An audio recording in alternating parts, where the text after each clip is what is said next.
Nanganganib malagasan ang bagong mayorya sa Senado. Pinakakasuhan na kasi ng DOJ si Senador Jinggoy Estrada dahil sa flood control scandal. Ang detalye sa agenda report ni Joash Malimban. Pinakakasuhan na ng Department of Justice sina Senator Jinggoy Estrada, former DPWH Secretary Manuel Bonoan at ilan pang opisyal ng DPWH sa Office of the Ombudsman. Yan ay matapos ang kanilang naging investigasyon sa mga anomalyang kinasasangkutan umano ng mga personalidad sa flood control scandal. Kabilang sa mga kasong recommended for filing ng DOJ prosecutors, ang plunder, violation sa Anti-Graft and Corrupt Practices Act, direct bribery at corruption of public officials. Following months of evaluation, the submission of counter-affidavits and extensive evidence gathering, the DOJ panel concluded that there is an interconnected network of public officers who abused their official designations to manipulate project specifications, clear budgets, and rig public bidding workflows.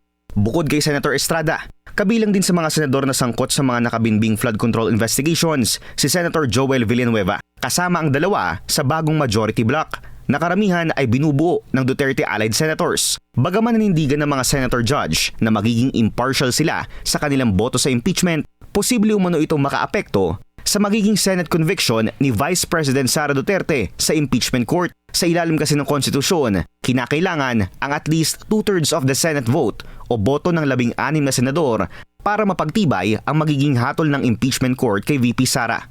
Kasalukuyang binubuo ng 13 members ang majority na kinabibilangan ni Estrada, Villanueva at ng on the run na si Senator Bato. Ibig sabihin, sakaling tuluyang sampahan ng kaso ng ombudsman si Senator Estrada sa Sandigan Bayan, malalagasan na naman ng physically present members ang current majority bloc na posibleng asahan ng Duterte camp sa gitna ng impeachment trial. Samantala, ayon din sa resolusyon ng DOJ, pinaaalis sa final criminal information na isasampa sa korte ang state witnesses na sina Henry Alcantara, Roberto Bernardo at Gerard Opulencia. Sa kabila nito, maaari pa rin magsagawa ang ombudsman ng isang independent review.